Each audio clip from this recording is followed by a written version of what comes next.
To go, and we honor your presence here today. I would Nice. like to first welcome you, Calista. Thank you for being with us. Thank you for having me. It's a great honor. I'd like my viewers to know a little bit about who you are. Um, First of all, on a personal level, Calista is one of the most amazing, wonderful, beautiful souls that I have the honor of having her presence in my life. She's a wonderful, wonderful person. She is an oracle in an array of spiritual matters for about 8 years, Calista. Yeah, that's about right. A little longer, but that's another story. Well, let's say that you've been accessible as an oracle, availing yourself to interested people for about Yes. 8 years, internationally, online, in person. Yeah, You, that's right. yeah, she conducts events in person and does a lot of online work. She's been accessing something called the Akashic Records for 9 or so years, Mm. and just an all-around wonderful, beautiful soul. And I'm very honored to have you here today, Callista. Thank you. Thank you for having me. And yes, Brian's pretty much family. So today's topic is the Akashic Records. And well, let's start off with the very basic question. Callista, what are the Akashic Records? What is their origin? Right. So for me, and I'm just tuning into my body here as I say this, the Akashic Records, if you Google it, really demonstrates this etheric library in the cloud somewhere where you can access information past, present, and future about any event, person, information, idea, thought, person, soul, so on and so forth. But more than that, I would say that the Akashic Records is the fabric that weaves the collective consciousness together. The way that I understand it, it feels like the space between spaces. And the Akashic Records, you could say, is the recording of Akasha, or space as an etheric concept, or in Sanskrit, it really just means emptiness. Hmm. Yeah, you could say that the Akash, which is a light language for Akasha, the Akash is actually the eternal spirit of the one, whatever that is. And we are all part of the one, right? Mhm. So when you access the Akashic Records, it is the recorded memory bank, you could say that, or the recorded consciousness, or the filtered down understanding of what consciousness and all of this thing truly embodies. Right. And so the Akashic Records, to that end, if it's just talking about your soul and about you, it's very much about your entire design, your Hmm. entire design and the beauty of who you are as a spark of eternity, as a spark of God, or as a spark of consciousness, or the universe, whichever term you want to use. But basically, we are the Akakash. The Akakash is within us. And the records are just how we, as a perceiver, perceive that which is experienced. So the records are really just that. If it helps to imagine as a library, great. Some people do. If it helps to think of it as Google, where you type in Yeah. something to the search function and then you get the related search results, that also works. But essentially, that's really where the records are. Well, I like how you use the analogy with Google. In other words, metaphors and analogies sometimes help us to understand something better. I mean, Yeah.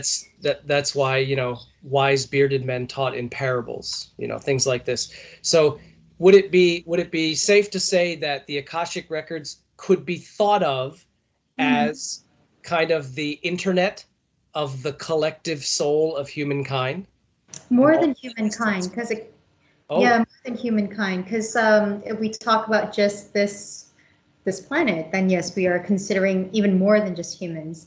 ah, But yeah, definitely all aspects, astral beings, light beings, intergalactic beings. It does stretch to that extreme. Yeah. got it. That I never knew that, so I'm already learning a lot. And for someone that's totally brand new to this and has never heard of this before, that's a lot to unpack, as they like to say these days. That is a lot to unpack, but fear not. It's basically a bottomless well that we could dip into for information about things that have occurred with Yeah, us personally, and also with all living entities that exist in the multiverses. Is this correct, Callie? pretty much, yes. Okay, so it's a mega source of Mhm, it. a mega library source, yes. How old is this collection? This massive well of information. How old is this? Is there, well, is there an age? I mean, I think in the nature of what time and space realities we discuss on this planet, not so much. yeah, We would say it started even from the concept before the concept of time. right, It's just something that's always been present. And right, if you think about maybe even in Buddhist or Hindu or Vedic kind of concepts, there is the Brahman, which is like the all-knowing consciousness that has always been. right. And then we are individuated aspects of that mind, right? So yeah. Yeah. Well, sort of a fluffy question, but I just wanted to acknowledge that it is it is present in the timelessness of the is, as I like to call it. Uh, Yes, very much so, so. yeah, there isn't really a start or an end to it, because time as we know it is actually an illusory fabrication, but that's another episode. So, and what is recorded in it is it the deeds and actions of all entities, or is it more than that? Can you be a little more descriptive for us? It's more than that. It's everything that has materialized and things that reach entropy. So things that never came into existence. And so therefore, it's not just deeds and actions, but thoughts and ideas, even fleeting ones, emotions, for example, all aspects that color the our experience of what life is. And even this idea of what love is, to really deconstruct that, we'd have to break it down to this infinite parts where everything is really minute and individuated. Mm. So yeah, decent actions are usually how people refer to it when you're talking about, or when it's referred to the soul. So what the body or what the soul entity is experiencing, then yes, the deeds and actions, but also the thoughts. That's a whole lot right there. It's almost like you're accessing the timeless memory file of the creator. Yes, Something that's like, how it feels for me. I cannot speak for other Akashic readers because I know that there are a lot of us out there, but at least in the way that I experience it, I will say that the one mind or the one consciousness really feels like love. And I do feel that when I step into that space, yeah. speaking metaphorically here, it really feels like returning back to source, becoming part of the mind stream or the consciousness stream of the universe or the God or, the one. Well, I like that you threw that in, because that's something I wanted to ask you about. How does it feel? And not Yeah. only how does it feel, but do you gauge your entering into that field by Yeah. how you are sensing? Like, in other words, is that, for example, if you were to dip into the pool, suddenly you feel cool and wet and you know that you're in the pool. How does it feel to enter into, is it okay for me to say, the Akashic realm, the Akashic field, with that Yeah. terminology? Yeah, I will say that. Well, let me break it down a little bit to give a bit of context before I expand into it. For me, the Akashic fields, as I call it, Hmm. or the Akakash in light language, is Okay. really the space between spaces. And so the way that we can experience that is through our senses, right? So all of us, here's a really interesting thing, have been experiencing the Akakash or have been stepping into the Akashic field constantly. You and I now are sitting in the Akashic fields. We're never separate from it. Mm. You see, and how do you access the records of it? If we just focus on linear time, for example, you will notice that if you think back to, let's just say, your 5-year-old birthday, or the last time you made love and you had this amazing experience, when you recount it to your friend and you're describing the detail, it's like you're not in this room right now, you're somewhere else. You start feeling the sensations again, you start experiencing the emotions in your body again. You might even smell certain things or see the face of the person or even yourself. right? And that experience kind of feels like you're there, but also here. So you're in two places in one time. It does feel like bilocation, but at the same time, the way that the body feels is exactly what you are experiencing in that recollection of the records. And this is your memory. Got it. So that's linear time. Now, when you expand it to quantum time, how does that feel? Just think about the last time, or the time where you stood in nature, or you saw this beautiful sunset, or you had this moment where you just listened to a piece of music and everything in you just dropped down into like the space of knowing inside of yourself, and your whole body feels heavier but not dense. And then you start feeling these expansions within your body, all right, and you start feeling clear, like you're the witness observing yourself, observing yourself, Right. right? And then in that space, very often you might feel rich feelings of nostalgia. Some people do feel nostalgic, rich feelings of love, where you're like, wow, this moment, you know. They might feel huge moments of awe and bliss, and sometimes just like tears might roll down their eyes just because you're so grateful. So the body does feel like that. It does feel like that. And then from the emotional sense, you know, that's where if we have no mind and is just experiencing this, very often if you're asked, well, what are you feeling? You know, like if friends are asking, what are you feeling? I don't really know. I just am, right? And that's usually how we say in those moments. That's Yeah. how we actually experience it. Yeah. So yeah, all of us experience that. And you might experience it in deep meditation, so on and so forth, but whichever method you do it, because the Akakash is you and you are it, and in a way we're all God and divine, we're the universe speaking, right? Right. There's no way in which you are ever separate. The only thing is, do we actually allow ourselves the emptiness to experience that, which we already are, which is what you were talking about, you know? And that's really how it feels, yeah. This question may seem mechanical after all of that, but I did intend to ask you, so I just want to run it by you. And if there's not a real simple answer, don't worry about it. But Okay. how is all of this recorded, and who is recording it?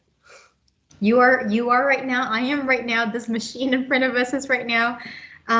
So on this plane of existence, and we think of this as the three-dimensional plane of existence. We are the video recorder. We're the recording device. Our There's conscious. nobody but us who will know exactly what this lens is experiencing. Everything that we are is keyed into that. The stronger the emotions in this moment, you would say that the deeper the tattoo on the inscription is made into the Akashic fields. So on Okay. that, to this extent, we are. But Okay. I also have been into the library where I'm really just there to look at the keepers of the library and to see how the concept of a library, the Akashic library, is organized. And then there are certain scribes or maybe record keepers Hmm. that actually do inscribe as Okay. you or a group of us or a theme is ongoing. So for example, if it's something like the theme of war or love or justice, there isn't one perceiver. There are many, right? But the theme of justice and the wisdom or the experiences and the repeating patterns, let's just say in that theme of justice, who actually writes that down? And you will say, or we could say, like, all of us would have dreamt that there's going to be an aspect of consciousness. Maybe we imagine this person to be a scribe or an angelic scribe wearing a hooded thing in the library, sitting there and just, you know, inscribing things into volumes and volumes of scrolls or books, whichever way it's perceived, and then it just catalogs it, Yeah. right? So things like that. It may be metaphor for. It may be just a way that we frame it to understand it, process it better. Now, Yeah, I'm going to throw you a curveball here. I'm going to throw you a little go for curveball. it. Are you aware, or have you ever heard of something that the Vatican came up with? I think this was in the 1950s, if I'm not mistaken. Okay. A couple of scientist priests developed this is the supposed story. They developed a device, a machine Mm-hmm. that they claimed could go back in time to any event and actually show you the event unfolding as if, or maybe you really are there, since there is no time, and it would actually take photographs of the actual event. And they claimed that they have actual photographs of Jesus being crucified, and maybe the Gettysburg Address with Lincoln, things like this. And this device was called a chronovisor. Time, yeah. Time looker, a time seer. Have you ever heard of that before? I personally have not, but I will say that this sounds very much like ancient Hermetic principles or alchemical principles about the Philosopher's Stone, which it's really comprised of three substances: salt, sulfur, and mercury. Right? And when you discover the Philosopher's Stone, you crack the code of consciousness and you get to do whatever. So we're talking about the chronovisor. I personally have not.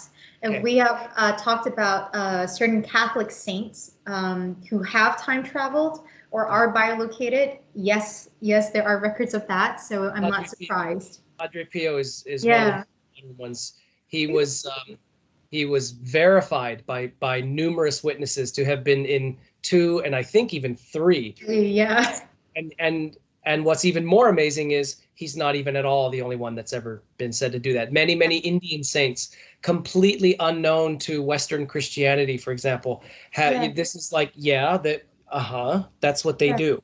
So talking about religion, a question I just have to touch it and then drop it.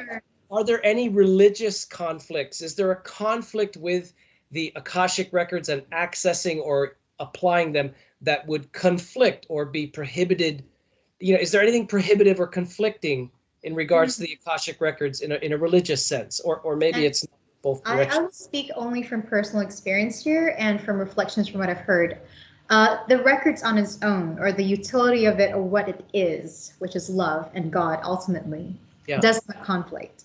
However, there are specific religious values or systems of belief that will say that this is not a part of that Orthodox tradition and therefore it's not. However, what's interesting to note is that even though they say that, it is only to view the Akashic records as something new age or esoteric or magical, right?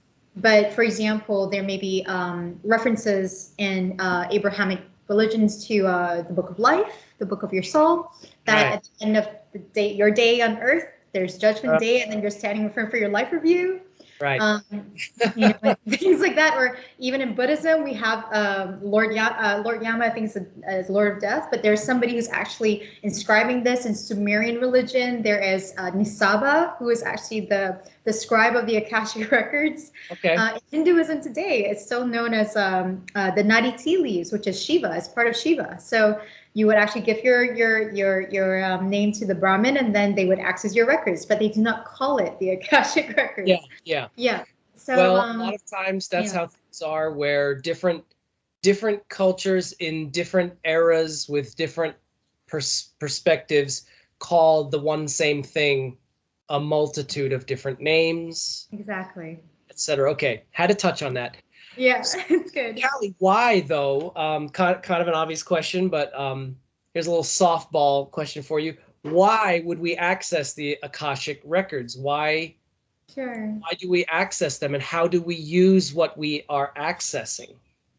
So my short answer for that would be for personal inspiration, for personal growth and transformation, for divination sometimes. Divination is a bit of a tricky one because why are you asking is really important. Accessing the records in the way that is presented these days, and then the intention. The intention behind it's basically mostly for inspiration, personal growth, transformation, divination, reconnection back to source and spirit. It's a way of connection as well, because when you have a session with a reader, for example, speaking of personal experiences here, I learn a lot with my clients, even though I don't retain their information because it's just not mine. But during that process, they are teaching me a lot about love, because I can remember the feelings of love in my body, and they can experience that too for themselves. So even the connection bit, which is really the part I guess a lot of us are trying to crack here, which is how to relate to each other. Yeah. in the space of the Akashic Records, when we're just pure love, you know, regardless of what we're doing, there's a connection and understanding, and it brings us closer to the memory that I am you and you are me, and there's no separation. So I would Right. say that in this time of extreme polarization, for example, simple things like that of like, hey, we're here together, sharing Yeah. space together. This is it. Yeah. And that's the beauty of that. Yeah. Is it correct to say that you can access records of your past incarnations for a practical application in this incarnation? And I know that there may be some viewers who don't believe that, and that's fine. Yeah. Agreement is never required in Brother Owl's garden.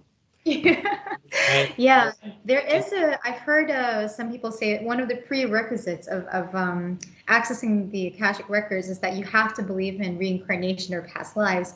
I'll say I used to believe that, but these days it's like it's just enough. Your whole lifetime, this lifetime, is an energetic imprint of all of your lives. Because Mm, if you think about it, I got here today, 36 years of my human life. I cannot undo, I'm changed, I have evolved, I've learned, I've integrated. I am me, right? So same thing if you think of consciousness. The moment that you are now, this is a snapshot of all of you. So incarnation or not, it doesn't matter. But yeah. for those of us who do, then yes, it sometimes serves as a really good benchmark to see from whence, let's just say, a repeating pattern that you feel you're experiencing now, and you wish to understand to know from whence it started, that Right. you actually trace back. Okay, so some common examples. Um, I have trouble, collecting monies this lifetime. Like I really have problems with savings and with earning monies. It's like things come and they go. You know, I always seem to always have to pay. All right, pause. Look, in your past life, perhaps, and this is quite common, were you a monk or a nun? Were you in spiritual service? Did you take a vow of poverty that is still That's in? right. Got it. Yeah, You can exactly. break Have you? Because those. if You can so, break. when you did that with all of your heart, you know, you made such a strong soul conviction Yep. that you are okay with it, but maybe it Yep. no longer serves in this lifetime. Right. Another thing, yeah, that's also quite common. I really want to have a life partner. Why can't I manifest one? And Yeah. every time I'm always friend zoned. Why am I always friend zoned? You know, everyone tells me it feels like I have a boyfriend or I have a girlfriend already. What's going on? Well, I had a few students one time where they accessed their Akashic records and they said, I'm still married. I'm like, wait, hold on. Because one of their strong characteristics in this lifetime is they're extremely loyal. You know, when they give their word, they're extremely loyal. And that loyalty is a very strong character trait. But because they were as loyal in the past, so they can only be so loyal before they realize that they run out of the Their ability to be with their others. commitment to that vow, or Yeah, those two particular vows of fidelity and, in the case of exactly. the monastic, poverty, Already. those are still resonating. They are still like programs running. Check your tray. So Yeah, you access the Akashic records. You could go look into. Okay, let's look at programs. What's running? Oh, yeah. this is so familiar to you that you don't even think of it anymore. You didn't even remember it's there. Do you know that program is still running in your background? That was from 4 lifetimes ago, by the way. So your past 3 were very similar. Yeah. I get that completely. I can actually relate to that a little more than I wish I could. But anyway, No, but I would like to add to that because that's a great analogy that you just gave, which is a program. So a lot of the times people think about cutting cords or severing the vow or just saying canceling the contract. Mm, I'm going to offer another way of looking at it. It's updating the operating system, mm, because a lot of the reason why this program is still in operation is because there's so many key characteristics that you love about yourself. It could be that you are truly a minimalist. It could be that you're truly not greedy. It right. could be that you truly believe that abundance should be shared. And these are things that keep the remaining program in action, because this is from whence you discovered that about yourself. Mm, But the program of a monastic life may not apply to you now. So you just upgrade it to be like, there are all these aspects like that I love about myself. But in my life today, how am I, let's just say, being minimalist? What's my level of comfort? What do I actually need, and not being excessive. What do I need for my stability and safety? Blah, blah, blah. When you do that, you change the program. Callie, it's wonderful. I actually don't have to ask the questions that I've prepared for you today because you just flow into them. So I guess we're into my next question, which was, how can we apply and engage the knowledge from the Akashic Records to our everyday lives? And, as you touched on earlier before, why is this so pertinent in these times that we're living in now, which I think is Right. that needs to be addressed. Yeah. So a lot of things that I will say, well, to answer your question first, it's free will. It's the bringing in the idea that we get to choose and we are the architect and designers of the collective spirit. We are constantly voting in a democratic way. Exactly how we wish for our paradigm or this current reality that we're experiencing to evolve, to shape. We are actually molding it, shaping it, designing it, loving it, cherishing it. Now, why do I say it's all about free will? I say this because I do know that there are streams of thought or schools of thought around the Akashic Records that there is this thing called a design life purpose, a design soul purpose. Yes, your soul purpose here is to just be a part of love, and to be love, right? And the soul purpose here is all that. You are just an aspect of creator re-experiencing itself to experience itself again. But in terms of your life purpose, sure, you could say that we're here to do X, Y, and Z. Maybe it's a theme. So how you do it doesn't matter. But when we look at that, some people say, well, astrology says I'm fated to do this, I'm destined to do that. On some level you are. But if you take it into a school of life concept, these are all subjects and colors that you decided to sign up for. And these are specific things that you had to experience to integrate wisdom within it. It's not always comfortable, especially for shadow work. But the other thing that does come through in an Akashic Records session is, let's just say if they give you a time frame, like, hey, in 2 years' time, you're about to do this. The thing here is not you're fated to experience that. Right. The thing is pause and go, check in. Is this something that your whole body agrees with? Do you feel good when you hear it? Or does it make you feel scared, almost timid? Does it reveal things about you that feel unworthy? These are times for us to check in. Because when information about a future shows up, you get a choice. Because in that moment, do you want to or do you not? And there's no such thing as a right or wrong. So that's where we put the power of creation back in your hands to go, what do you want? What do you really want? And then in this time of chaos and polarizing, lots of different opinions and discussions going on, and people are trying to figure out what the new status quo is like, or is there going to be one where there's a decentralization of thoughts and ideas and authoritative ideas? Yeah. We're in an active state of conversation where we now get to exercise truly our freedom to choose. We might project it onto these existing structures that seem to be limiting us right now. But actually, we look at every single thing that we can perceive to be restrictive. There's an opportunity for innovation and success and liberation, where we choose to put our focus, glass half empty or glass half full. This is what will help us weigh in as a collective on how we do that. So Akashic Records sessions right now, when you're going in for a solo session just for yourself, when you change your life, when you change or break a pattern for yourself, since we are all connected, you're giving everyone else a unique opportunity as well to go, someone else did that. Like, I now can have the same inspiration, because you will go out and let's just say you have 150 friends around you in your community, in your city. You're going to be kind. You're going to constantly be aware of like what choices you want to make. Or ripple out. It ripples out. And so then we start having this positive impact. Wasn't it the Buddha was quoted as saying you can light 1,000 candles without losing your flame? It's pretty much it was either Morgan Freeman, Andy Rooney, or Abe Lincoln said that. One of them. But yeah, so in this time of age, especially in huge amounts of dialogue right now, and when we're trying to deconstruct what love is, especially, right? We even have huge topics about relationship and intimacy these days. Yeah. What's more intimate than being intimate with the self? And so an Akashic Records session, or even accessing it, learning to access it, is really building intimacy with yourself. So and when you have that.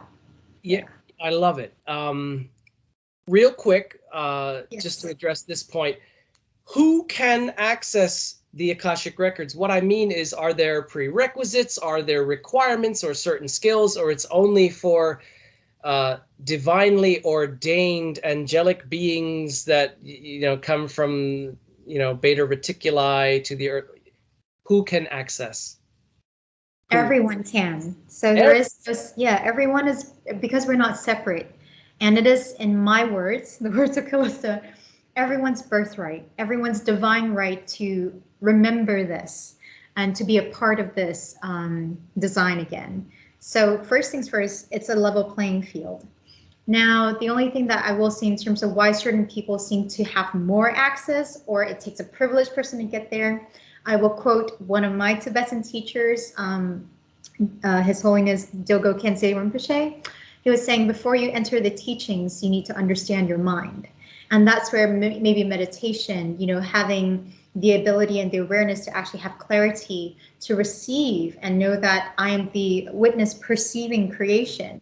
So if it's coming through my five senses and I can smell rose, even though there's no rose around me, right. what's the meaning of rose for me, right? So it's really getting clear with the mind and then doing that. So to that extent, then that comes down to the next level, which is compassion and love.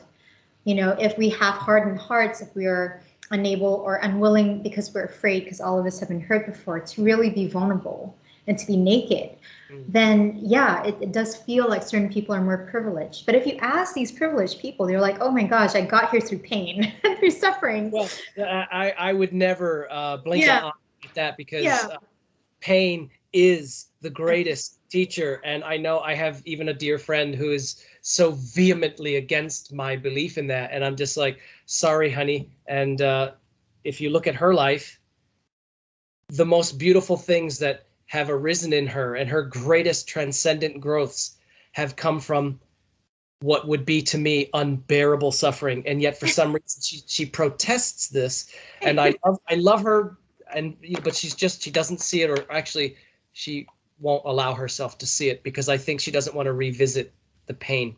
But so what I gather from what you've said there, Callie, is that there's Chuki is gonna have to say hello now. Hello, Oh, friend. hi. Chuki had a question that we're going to save for the end about how to reach you, but we'll save Chuki's question for the end. But what I gather from what you just said is, it's not that there are restrictions on who, there's no priest class here. There's no separation and apartness, and there's no caste system. However, on the other hand, looks like you need to have done a lot of your shadow work. You've needed to kind of get rid of your own yuck and kind of get your own house in order in regards to attuning, aligning, purifying, balancing, becoming whole in yourself. You've got to do the your own gardening, so to speak, tend your own garden before you would be effectively able to access it. So it's not that there's, well, I would say it depends on what you mean by effective. And this is just me adding another layer here for us to maybe feel into, and especially for your viewers or listeners, to feel into your body how this feels.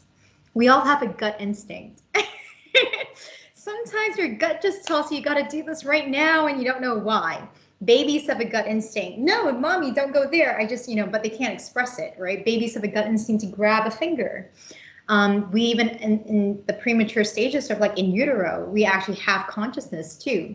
And we just have a gut instinct as well. So I will say, doing shadow work, you're understanding the state of yourself, or being mindful or self-aware, for example, it does help, because it puts you in the active seat of the responder and not the reactor, right? You're not constantly just reactive.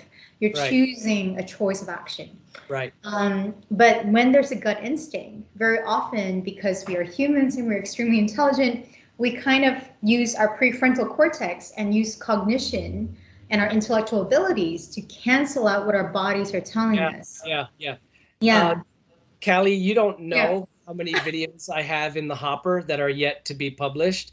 Sure. That are touching on so much of what you are sharing with us, that it's almost like you can peer into the Akashic Records of my future uploads for Brother Owl's Garden, because you have directly touched on the topics of at least 3 of those videos right now. So Right. it's all good. I mean, I'm so everything, excited to look yeah, at that. everything is connected and interwoven and blends into everything else. Oh, Right. and there's our Gone. familiar temple gong, which I welcome. And I will save the last question for Yes. Chuki. Chuki Yes. wanted to know how we contact you if we're interested in your assistance in accessing the Akashic Records for personal reading and a personal experience with you. How can we contact Calista Goh? Well, I do have a website. It's calistago.online. Yeah, you can go online to check out either sessions with me or retreats and workshops because I do teach people how to access it in an embodied way. Okay. I believe you mentioned this before we jumped on and started recording, practical spirituality. I am borrowing it from your friend Bob, but I think it's amazing. And I have to give a nod to Bob for creating that because that's pretty much what we are all about, you know? Well, Reverend Bob is the best friend anyone could ever have on this planet. He's a spiritual mentor and all around big brother to me. And he will be appearing very soon as a guest speaker and likely frequently as well. And I can't wait to bring him on. Callie, I can't thank you enough. And I'm going to put the link to your website for anyone that's interested in contacting Callie at any time regarding the Akashic Records or any other of the different spiritual categories that she, as an oracle, would be able to facilitate and help you out with. And she has my entire endorsement for those that may be interested. Calista Goh online. So with all the thankfulness in my heart, Callie, thank you so much for Thank you so everything you much, shared Brian. today. Thank you. Yeah, I had so much fun. Thanks for this. Bye, everyone. Just a reminder to all of our viewers to always abide in thankfulness for your highest good in the most benevolent outcome of the divine will. Thank you. Bye. Bye-bye. Thanks, Ciao. Kat.